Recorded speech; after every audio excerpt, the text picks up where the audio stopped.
প্রত্যেক দিনের মতন আজকেও আমি লাঞ্চের থালি নিয়ে আপনাদের কাছে এলাম। আজকে লাঞ্চের থালিতে আমার কি আছে, আজকে প্রথমত দুটো শসা দিয়ে দিলাম,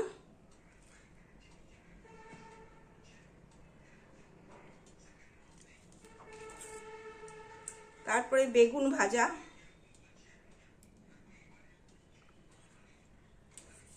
একটু ডাল, এটা হচ্ছে বিউলির ডাল, বেগুন ভাজার সাথে খুব ভালো লাগবে তাই জন্য বিউলির ডাল হয়েছে।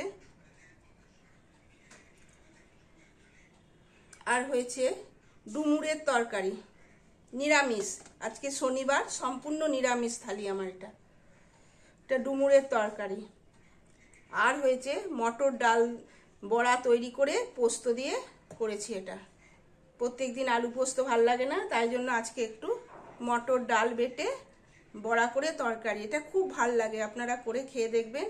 আর আছে মটর ডালের বড়ারই টক আছে, একটু তেঁতুল দিয়ে টক করা হয়েছে, বড়াটা বেশি হয়ে গেছিল তাই জন্য একটু টক করেছি।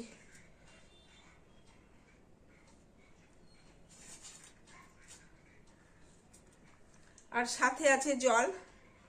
আজকে আমাদের এই নিরামিষ থালিটা আপনাদের কেমন লাগলো অবশ্যই বলবেন, ভালো লাগলে লাইক কমেন্ট শেয়ার করবেন।